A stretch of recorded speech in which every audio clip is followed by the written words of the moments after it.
Today, we've got a full Resident Evil 9 review roundup. Is this the best Resident Evil since 4, or are critics getting a little carried away? Plus, Xbox just had its biggest internal shakeup in a decade. Is the console next on the chopping block? And Marathon's pre-order numbers are exploding during preview weekend. But will Bungie Shooter actually have the staying power? Stick around for all that and more. Welcome, friends. It's good playing with you, your weekly gaming news roundup. I'm Dan Whitehill, and as always, I'm joined by my co-op companion, Matt Lord. Hey, how's it going? This week, we've got a ton of stories to go over. Before we dive in, we're only 116 subscribers away from our goal, so if you're watching this on YouTube, please be sure to hit that like and subscribe button. It really helps us out. Sub. Yeah. Exactly. All right, with that out of the way, let's jump into the headlines of the week. All right, first up, let's talk Resident Evil 9. I can't wait to jump into it this weekend, and the reviews are making me even more pumped. So, Lord, let me read this to you, and then I want to get your thoughts and what you think about this. Sure. The review embargo is up for Resident Evil 9 Requiem, and it's currently sitting at 88 on Metacritic, based on 100-plus reviews. And here's the biggest headline. It's now the best received mainline Resident Evil game since 2005's Resident Evil 4. So that's huge. Critics say Requiem really leans into the two distinct Resident Evil styles, survival-heavy horror and high-octane action. Some think the contrast is bold and exciting. Others think it's slightly uneven, but the praise is overall strong for this game. Here's how the outlets break it down. Game Informer gave it a 9.75 out of 10 and said Resident Evil is at its finest. PC Gamer gave it a 92 and said a highlight reel of the best moments in the series. GameSpot gave it an 8 out of 10 and said it successfully balances horror and action, but staples the two together in a distinct experience instead of fully blending them. So the takeaway isn't just that it's good, it's that Capcom may have delivered the strongest original Resident Evil entry in over 2 decades. So what do you think of this, Lord? Is this real? Are you hyped? Are you going to be jumping in? What are your thoughts? I am a lot more hyped than I was. Let's say that. I'm not like surprised by the glowing reviews. I figured we were going to get some glowing reviews for some reason. Like, we've had a lot of marketing for this game, lots riding on it. I wasn't really like, not to downplay, but I kind of figured, I was like, we're going to get some good reviews. I really want you to jump in, our expert, Resident Evil expert. I'm on it this weekend.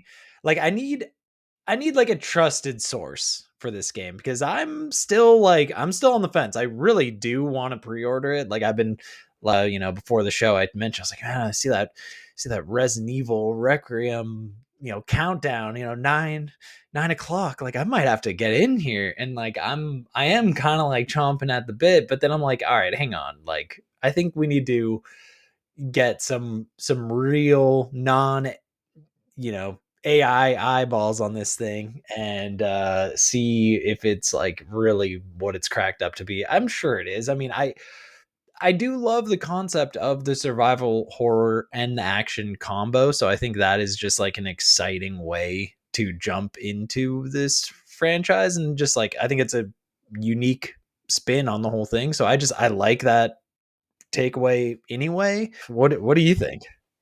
You know what? I'm still a little bit sus. I want to love it, but I have questions about it. The high praise makes me a little concerned, because I truly think a lot of these reviewers are sheep.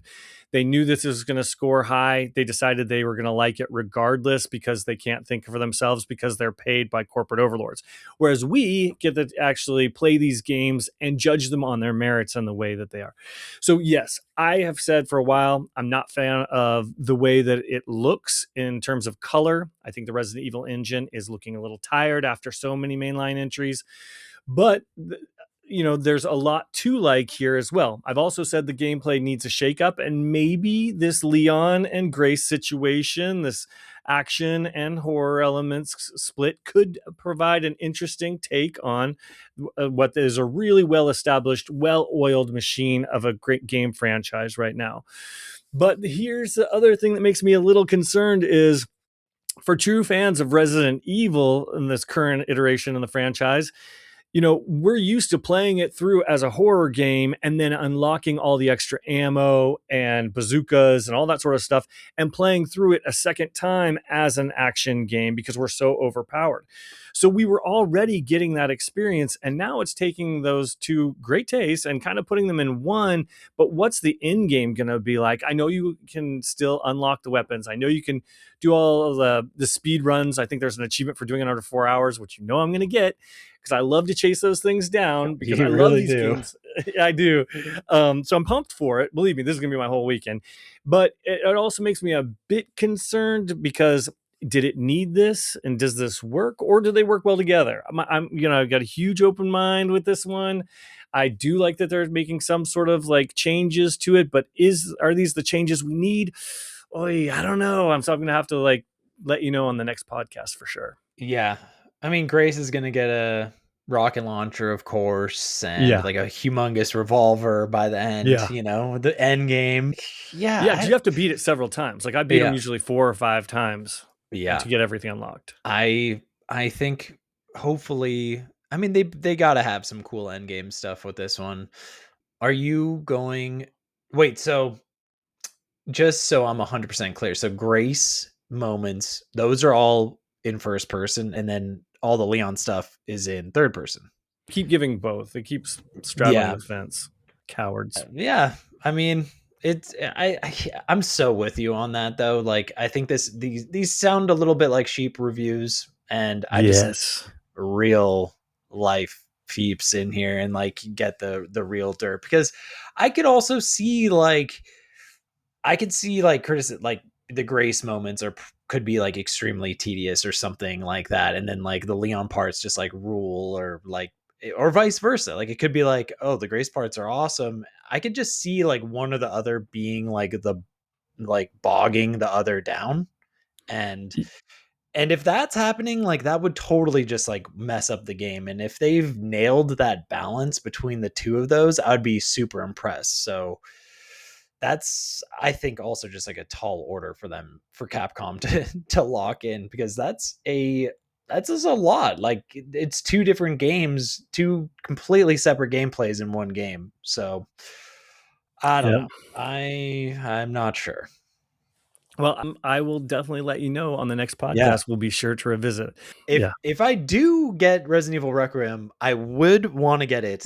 I would want to get a physical copy, but guess what, Dan? Round 2 of physical copy Armageddon for this one. 0 copies Walmart, 0 copies Yeah. Best Buy. Like Wait, is seriously? that because you looked it up or did you read I the looked it article? up. Oh, well, there And was an article I read about it too. yeah. No, it's Yes, like you're not the only one. no physical copies of this game, which is like freaking blasphemous, because I mean, as much as I would want to just buy it digitally, like I would rather get it on the PS5 and let the physical copy sit on the shelf. And that looks like it's not happening. Like, please, manufacturers, get physical copies out there. Like, they are still in demand. So, okay, Yeah, they're there you go. leaving Now money we can on the move on. table. But no, but you're not the only one. I read an article about this too. We just have so much to talk about. We couldn't I talk know. about that one because I knew that would trigger you, and Oh, so I was going to put it in here in the roundup. But fully set me. but you beat me to it. Okay, so here's a little bit of a crazy departure. It's kind of related to Resident Evil reviews, and I want to get your take on this because this one is kind of a sign of the times and made me a bit concerned. The game is reviewing extremely well, but right in the middle of launch week, a controversy exploded. Metacritic had to remove a Resident Evil Requiem review from a UK outlet, Video Gamer, after readers realized it was written by a fake AI journalist who doesn't even exist. They actually went into the code of the website and pulled like the JPEG, and they didn't even change the name, the file name, and it was like ChatGPT-543. Like it's there was smoking gun proof that this guy, whoever, the journalist was, didn't even write it, which is crazy. The review, which gave the game a 9 out of 10, which, surprise, supplies, we were talking about sheeple. It's like, not even sheeple, now it's sheep AI that are giving this game a great score and not even playing it. So it was given a 9 out of 10 and credited to someone named by Brian Marigold, described as an iGaming and sports betting analyst.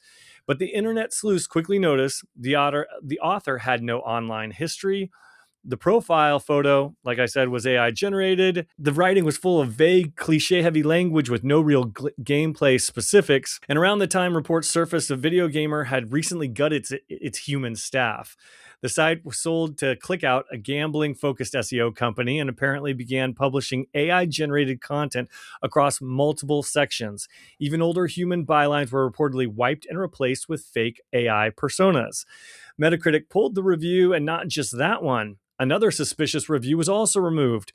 Then Metacritic issued a statement saying that it has a strict policy banning AI generated critic reviews and will sever ties with outlets that publish them. So while Resident Evil Requiem is genuinely earning praise from real critics, this whole situation raises a bigger question about media trust, review aggregation, and how easy it is for AI generated slop to sneak into major platforms. So, I mean, what do you react to this? And what are your thoughts? Do you think this is the future, or is this something we can stop? What's going on here?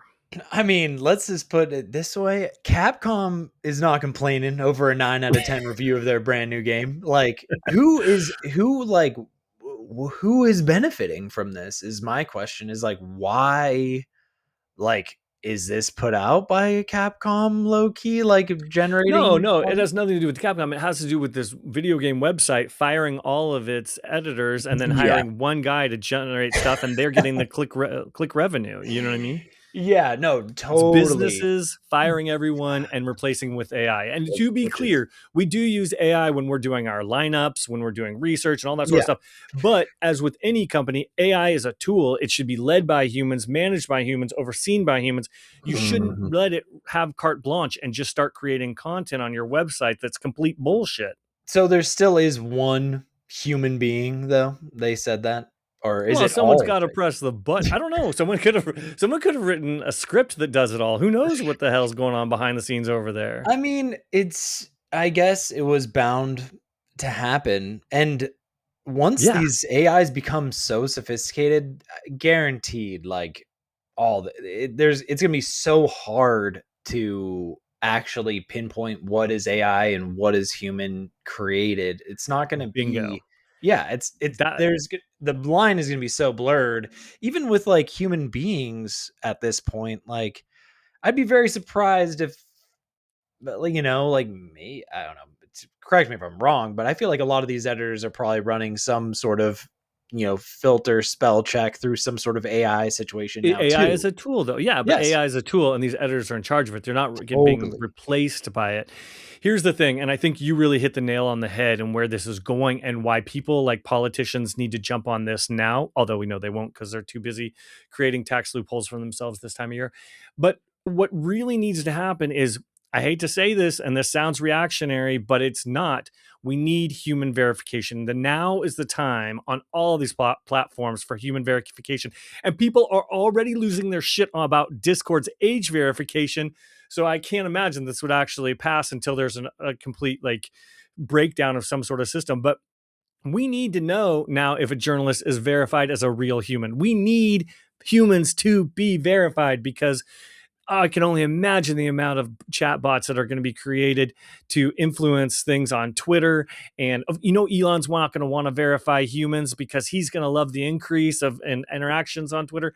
But our political elections are already being interrupted by foreign governments, and they're only going to get worse. I could go down this rabbit hole forever. This is a Oh, don't drop in the bucket.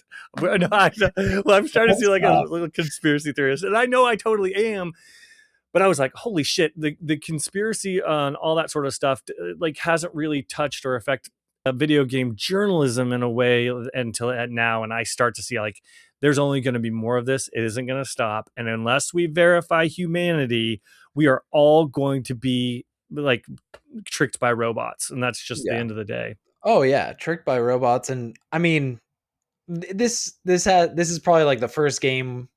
Like this is one of the major releases lately, but I feel you're there. This some AI stuff has probably already been written up on some other games that have been Oh, released lately. Like it's this kind of thing has to be just already.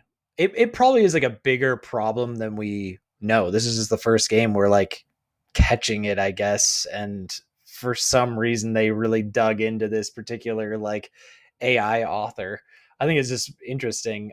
It's just interesting timing all around because like everything's turning up gold for Resident Evil Requiem over here. Even the AI is freaking on it. So it I just know. seems And a little crazy.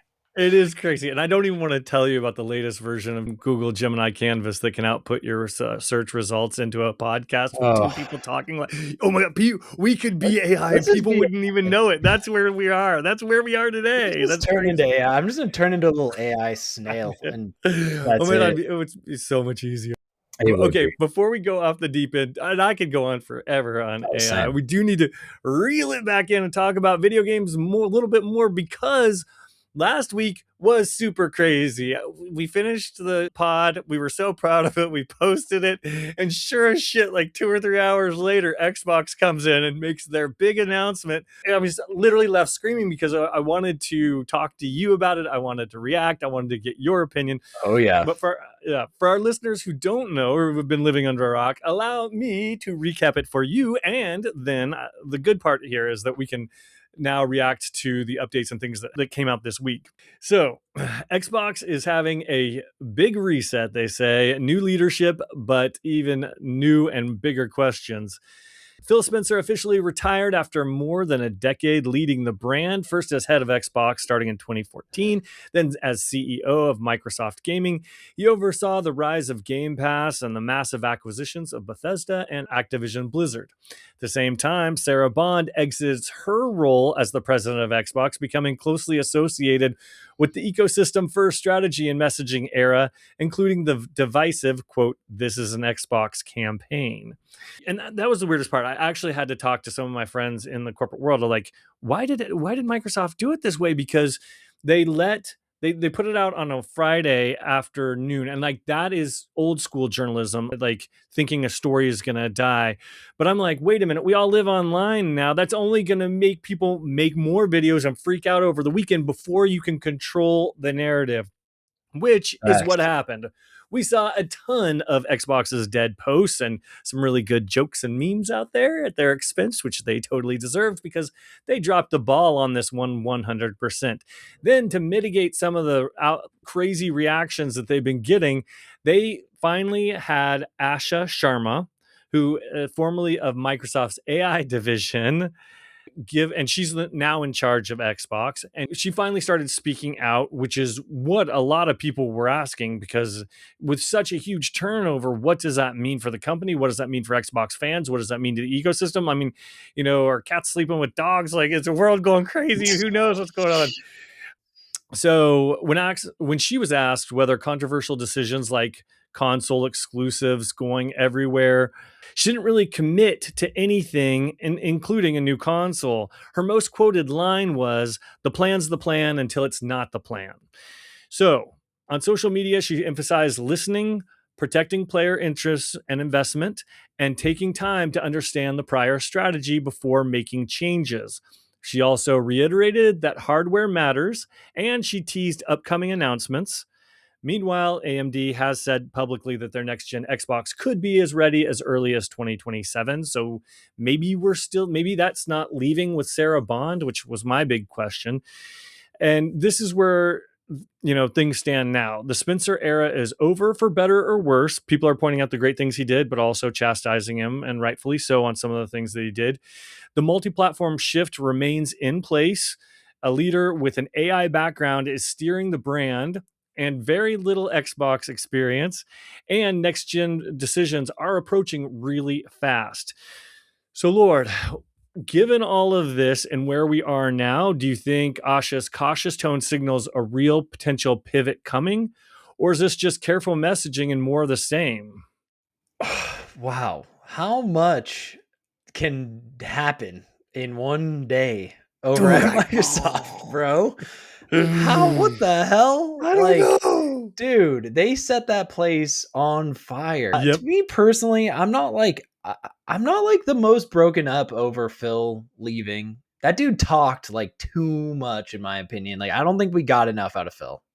Oh, agreed. And Agreed. that we could have had a really, really great Xbox era. And I feel like the ball was just fumbled. It was fumbling left and right. It's like, I'm sorry, it just was not up to par. So I'm not like did he retire or did he like get let go?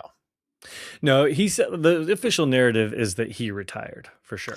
But I would Yeah. agree, he said one thing and then did another. He seemed to be a I gamer know. and be gamer friendly and meet with gamers and champion all this sort of Dude. stuff and talk about all the games they're making. But then when it finally came time to release the games, he took a more corporate strategy, which the non-gamer greedy overlords wanted him to do. All I have to say is, like, can you imagine how this generation would have turned out if they had had exclusives? Because they are the only ones making games right now, and Nintendo or Sony are sucking butt. And it's not. They could have had turned things around. Maybe, I don't know. We'll never know. But anyway, sorry, I cut 100% you off. agreed. I cut No, you off I could not agree more. This is that the Xbox like had it they had it in their hands. Like they could have for won this sure. generation Yep, and it freaking got they fumbled the damn bag. And they totally did. so it's really frustrating. And when I saw it, I was like, wow, okay, like it's finally happening. I mean, I guess, yeah, he's retiring.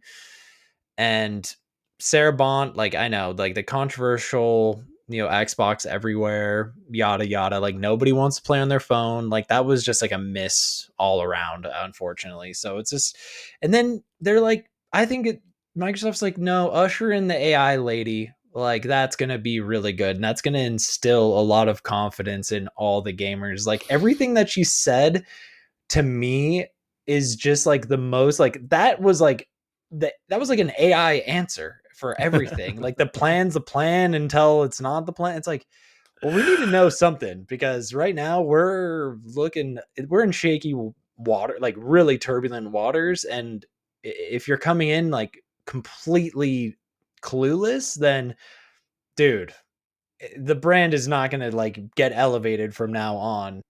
Wouldn't it be great though if like she comes in and like Xbox just like has like a resurgence and it just has like the best. I would honestly love that. Like that's the I, type of shit I would live for.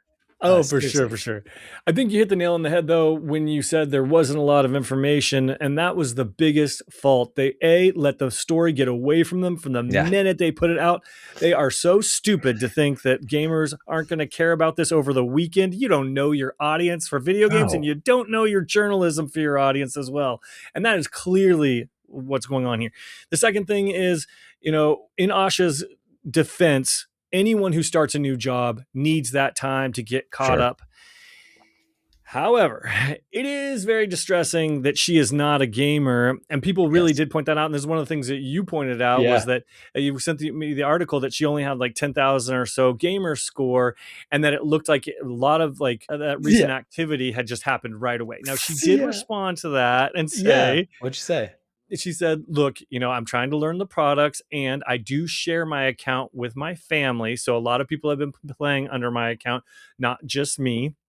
So, and I could see that at the same time. So I'm willing to give her a lot of grace because to be honest with you, Lord, I'm like a quarter million, like 10,000 is a drop in the bucket. Like 10,000 is a Yeah. weekend for me, bro. No. Like, Dude, like I'm not even, I'm and more so sus on like the time that was played recently that like they could have like fabricated on the account. That's like the yeah, more like, dude, you're really trying to like put one past the gamers who are gonna like dig into that stuff. Of course, they're gonna look at her profile and like you think the damn corporate overlords think they can slip one past the gamers, which I is just like agree. so false. I mean, it is. I guess if she responded and said like, okay, my family's playing, like maybe that's true, but in my opinion, I still think they just were like, oh, we need to put some damn hours on this woman's For sure. account Yeah, because it doesn't look good at all if she hasn't played a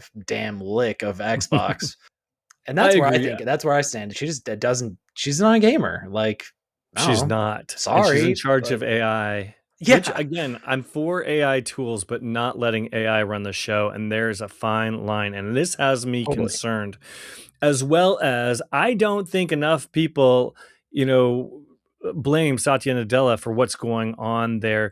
Yeah. Microsoft is a huge company that's very interested in AI. They are not interested in video games whatsoever. And from a big, 10,000 foot standpoint, So much so that there have been some analysts saying, hey, you should spin off your Xbox division to its own company because standing alone, it would make different decisions for itself and it would help itself a lot more than this corporate overlord that just wants to do one thing, which is conquer AI.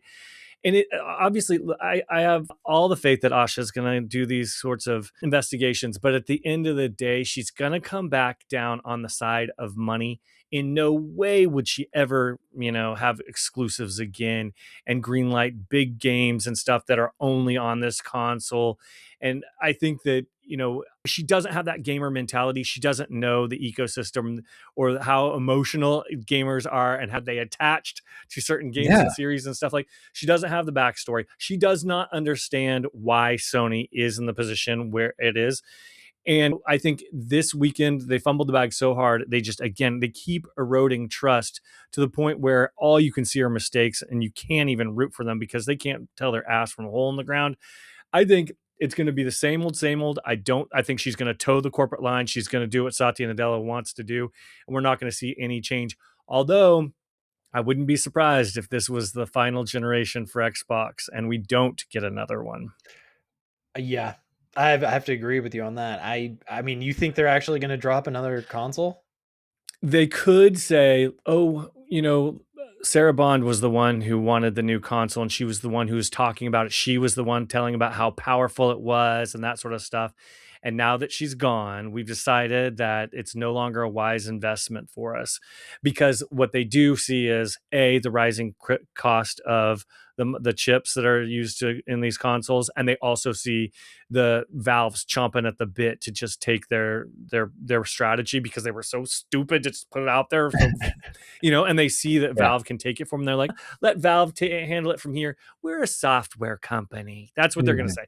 We should focus on the software. Go fuck yourselves. Yeah. Man, without another Xbox, that's going to be just such a damn drag. Like I just having agree. Sony and And Nintendo. Ugh, oh, dude. I agree, but here's the awful part, and this is where the Danthrax, or Nostradamus is coming to me and telling me the future. Yeah. You ready? Do tell. So they are going to say, because she did say that she wants to respect gamers' libraries and time on the Xbox platform.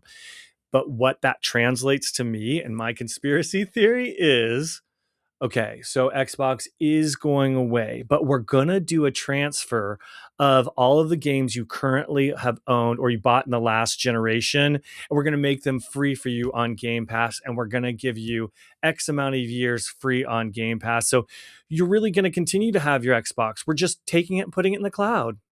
The Whoa, answer that nobody wants to fucking hear. That's what dude. we're going to get. So That's what we're every getting. game you've played, you're gonna get it. Not that you played, that you purchased on this last generation. And I'm making stuff up here. I mean, it could be, I don't know, could be the Yeah, no, last I six mean, months. You I know what I mean? like it. I think anything Game Pass sort of related and in parallel to, I think is what will happen. Like it's gonna be a Game Pass sort of situation. So I think You'll get that's credit for the amount of money yes, you spent the last generation in free months on Game Pass. Maybe something like that that. sounds about right. It's just man, it just sucks that it's like it just like things have ended so much in a whimper with Oh, yeah. Xbox, Oh, where it's yeah. like we didn't even get like we could have gone out in style. We could have like had some big blowouts and or something, but instead I feel like Xbox didn't do anything this generation and yet they still fell apart. That to me is just like the worst way to go. Like we could have gone out like rock stars, but no, it's probably going to be like some AI like driven sort of medium now, and it's just gonna yeah, it's not going to be looking good. But let's say they do drop a new console, you buying it? I don't know. To be honest with you, I was so burned on the Switch too, and I just don't. And this whole generation in general, like I haven't seen like a lot of great next quote unquote next gen games, and a lot of what I'm buying works on the previous generation. So it's nothing against Microsoft. It's Sony's just as bad, and definitely Nintendo because they're not making any next gen only games. So I'll just wait and I won't buy it at a launch. I will buy it when there is a reason to. Great call. So That sounds yeah. good. Yeah, so man, what a shit show. And we'll definitely see, what happens here. Yeah. Hopefully it's not you get a few free months for, you get a month Oh, free for every year you were part of game, Xbox or whatever it's like that. I don't know. Like dude, you're gonna have a lot of Game Pass though. yes, but I don't want to play streaming. I'm going to be bitter about it. No, dude, streaming is the worst. Like that cannot be the future of gaming. Like No. whatever, all the listeners out there, if you like respect your gaming time, please do not let streaming be like the full like the transition that because everyone's trying to go streaming and then that way they can charge you for everything's gonna Mhm. be subscription based and it's gonna be just hell. So let's not let that happen. Well, I think what's going to happen eventually is there's going to be smaller companies that'll step in, but that's a little bit down the line, and we don't have to worry about that now. 'Cause I've got theories. I've definitely got Yes. theories. Oh yeah. like like that handheld, like the play date and Oh yeah. the certain things that the all the emulator handhelds that come over and play. Anyway, okay, but how streaming, speaking of streaming, how would you play a game like Marathon on streaming? That would be, not the best experience. And I want to talk about Marathon because it's definitely having an interesting preview weekend this weekend already. So, on day one of its open beta server slam, the extraction shooter jumped to number 3 on Steam's global top sellers list, sitting just behind Resident Evil Requiem and Counter-Strike 2. And that's ahead of Arc Raiders, and it's happening before the game officially launches next week. On the player side, the server slam reportedly crossed 100,000. And where did we hear that number before? Hold on. Well, It recently crossed 100,000 concurrent players within hours, putting it among the top games on Steam for the day. The whole point of this beta is to stress test servers ahead of the launch, but early numbers suggest that there's real curiosity there and possibly real momentum. Now, here's the reality check, though. We just saw High Guard launch with over 100,000 concurrent players, and mhm. it's now hovering around 1,000. So, big early numbers don't automatically mean long term success. So, Lord, are you jumping in? And is this the start of Bungie's comeback? Or are you jumping in and then we're going to probably watch another live service like High Guard Creator? I got it preloaded and I'm ready to play over the weekend, so I I knew will you treat would be. I myself, knew of you would course. be.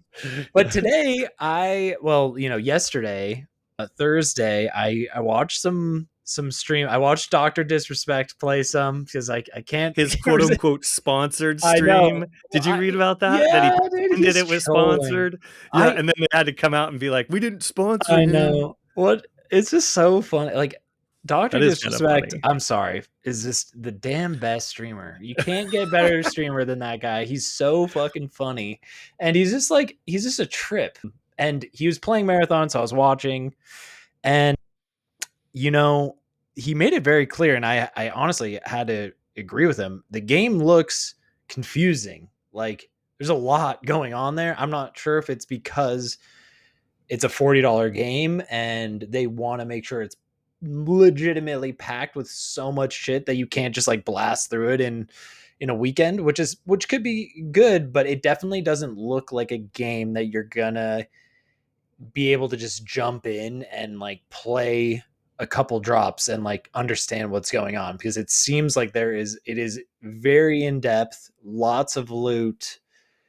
Like it doesn't seem like there's not like a ton. It doesn't look like a lot of hand holding. So we'll see. It looks like Bungie could be like, I have a feeling that this game might not like blow the doors off of like what Bungie is expecting, but I think it's going to have like a crowd that is going to be very diehard and will be returning to this game for a while. Like I don't think it's going to be like a High Guard, like all of a sudden it has 1,000 players anymore, but I think it'll have like a steady, it'll have some concurrent players that will like keep the game alive at least. And it looks cool. Honestly, I gotta say, like the graphics look really good, and I do love the futuristic setting. I think it looks awesome. So I'm excited to try it myself, and I will report back next week. Yeah, awesome. I'm really curious about it, especially after the, Arc Raiders and people talking about that and how like how it compares to this. I agree they did a 180-degree turn on those graphics. So the move from a beta from alpha was such a huge improvement. And then you're right. The only stuff that I have heard and just buzz is just that there's a lot to the UI, but that could mean there's a lot of depth there, and some of my favorite games have really steep learning curves, and then I learned to love them over time. I do think you're right that Bungie has enough fans that it will last longer than High Guard, or at least hopefully. Oh, I think so. I mean, it looks like, I will say, if just, yeah, first glance looks like they've definitely got, like, it is a deep, deep game that will have a lot to it. So I think, that I love that kind of stuff. And it's not just like okay, here's like a few things. That's what I was really afraid of. I thought it was just going to be like oh, here's a couple items that you can collect. And no, it's like Yeah. huge skill trees, huge different, all sorts of equipment and parts for your guns that you collect. It's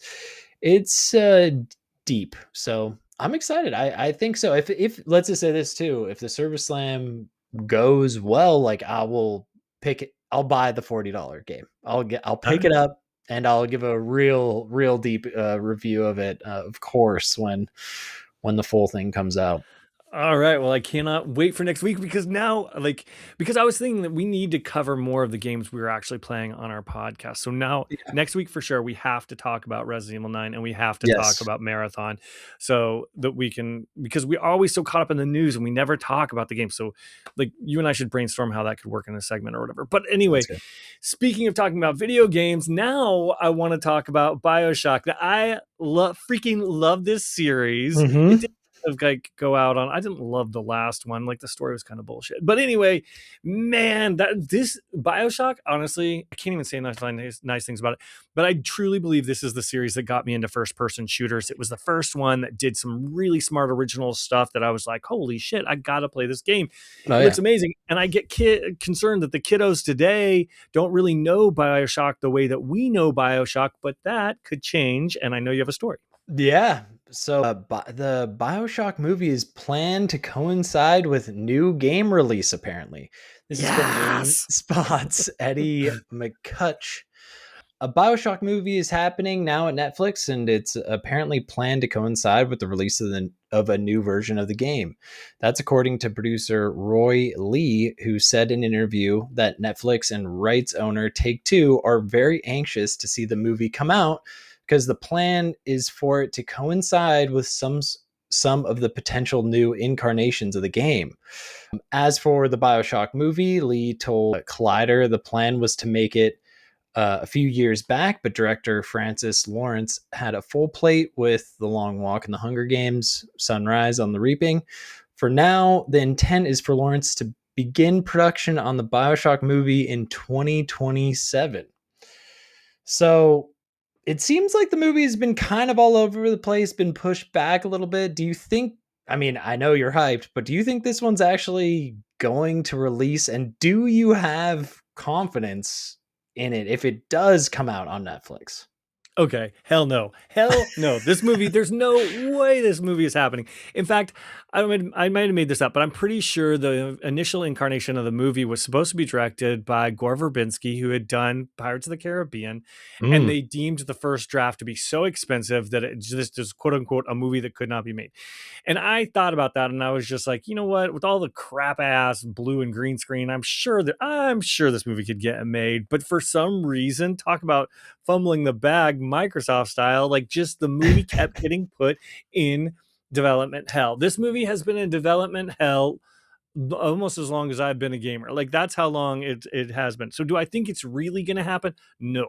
But what I'm pumped about is this does signal that there is a game that they're working on, and boy oh boy, I would really love to see it. I can't wait for the next incarnation, even if it's just a retread of the old ideas. It's been so long. I can't wait to get my hands on it. What are your thoughts? No, I agree. It's been a long time. So 2027, I think, I mean, the game, I think even though they say like the movie, I mean, this thing probably wouldn't come out till like 2029, a game. I know, Or right? like And then I know that 2030? well, the Like, game dude, was has we're been far in, away. like yeah, the game has been in development for a while, and then it got, like, one of those revamps where they laid Yeah, off a of bunch of people and they brought in a new director, so I'm like, "Oh, course. shit, this game's in trouble." So then Yeah, I was thinking, "There's no way this game comes out."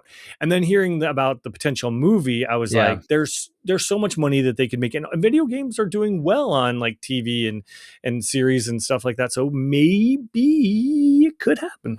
Yeah, I mean, Netflix, I am like a little, as long as they don't like totally mess the story up. Like to be honest, like the story's kind of heavy, I feel like for this day and age. Like can they let that, fly? I don't fully know because I love the BioShock story is just so freaking good And they have to keep and that twist ending. they got to keep the twist ending, of course. Like there's a lot of different things that they can't mess up. And man, oh man, I mean, it's a perfect movie to make. I feel like the game is already feels like a movie. It's so Yeah. well done and Yeah. it's like so engaging.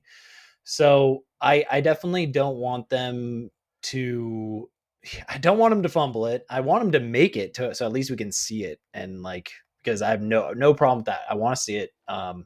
But I don't know. There's a lot of things kind of factoring into it. But yes, I want a new game too. Like we got to have a new game. We can't end it on an infinite. I would love a whole new area to explore. I don't know where they could go at this point. Maybe they go into the core of the earth or something. Um, but yeah, definitely the hype is there. I'm hoping this all becomes a reality. Yeah. I think I heard a rumor like maybe 2 or 3 years ago that it might be Antarctica, Oh, which could that'd be be cool interesting. too. Like an Yeah. ice setup. Yeah. Totally Yeah. cool. But Totally I cool. don't know. That's like a deep chat room sort of rumor, not backed up by any sense of Yeah. reality. Well, like kind there's a lot of mystery surrounding Antarctica, so I think that would be a cool like kind of that'd be a good way to set the game, I think, in this I day and age. agree. Okay, and then here's my shower thought of the day because this is the Oh kind yeah. of shit I think about.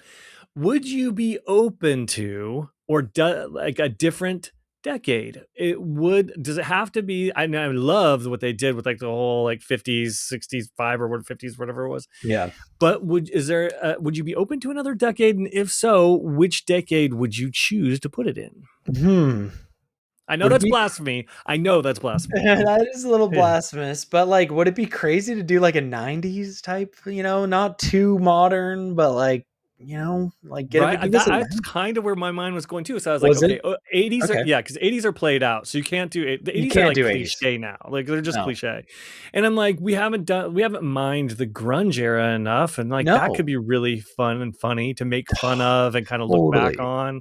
But is that because we're just a little bit older? So I don't know, but It could be. It could be, but also like you're right. We haven't done a lot of 90s like cool like there's things you could do with that. And I think the technology in the 90s was really interesting. That was like where you're really starting to spin up computers and different stuff like that. Like I think you could uh, implement that into the game really easily. or it would be fun to kind of play with around the 2000s if they all had like Von Dutch hats and low-rise jeans and Paris Hilton posters or something. I don't know, like I don't That's know, like that's I'm crazy work, I'm but I'm just I in. know I'm just craving different decades because I feel like so much of our media is just 80s and further It back. is. But I don't want it to be modern. Like I don't want it to be like 2026. No, screw 26, man. Yeah. Robots are taking over. We can't. Yeah, Yeah, dude, it's like, there's your no, AI. You've been talking to an AI the whole time. You thought this was a yeah. podcast? This is Yeah, AI. yeah, exactly. The big Fuck. bad, like Howard Ryan or whatever his name, Jim Ryan. No, that's Yeah. Sony. Sorry, whoever Ryan could totally Yes. be AI at the end of that one if it were the Totally. modern one for sure. Totally. Speaking of companies that are just doing bullshit, let's talk about Yeah. Nintendo and getting Oh bagged on, my. which I thought that was so funny. And then you have to explain why we thought it was funny. I had so Switch 2 Nintendo Direct reveal is the newest contender for worst game of 2026. This is from Kotaku's Lewis Parker. There's still plenty of months left in the year for someone to steal Code Violet's crown, but one new game has already come awfully close to its abysmally low review scores. Unfortunately, this one did have a small amount of hype behind it, as some people were genuinely excited about Tokyo Scramble, The Switch 2 exclusive Dino Crisis inspired survival horror game was revealed in a Nintendo Direct earlier this month. Now it's out and getting panned. The Dino horror game earned itself a 19% critic recommended score on OpenCritic and a generally unfavorable 40 out of 100 on Metacritic. Oof. Dude, we called this. We We watched totally the did. direct, and I specifically said, I was like, "Did you see that Tokyo Scramble game? Jesus Christ, that looked horrible!" Like it was no surprise. Like looked at the game and you're like, "There's animations like not lining up. The graphics looked like ass. Like, is this really what the Switch 2 has to offer at this point?" It is like we're in like sad days over there in the Switch 2 land. Sorry, Dan. What do you think? Is this I mean, how crazy? Like we definitely called this one. We said we're like that game looked just out of place and here we are now. The worst Agreed. contender for worst game. Agreed, and I think that I'd like to think that's one of the good things about our podcast is that we don't have some corporate overlord, so we can just call out games that look like just absolute shit. And if you look back at our podcast, it was like 2-3 weeks ago. Yeah. Even the B-roll that you're seeing now is the B-roll we played in that podcast because I'm going to use the same shit, and we said this is crap.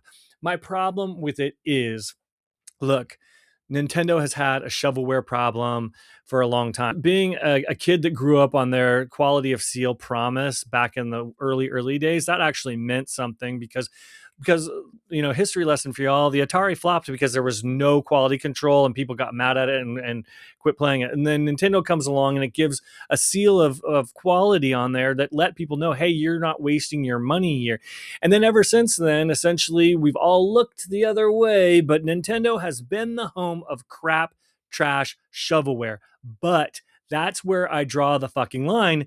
This is the first time we've seen their trash shovelware, maybe that camping game, but this is the first generation where we've seen shovelware showing up in their showcase. Like, what the fuck's going on with your company when you are putting this out and trying to say this is good?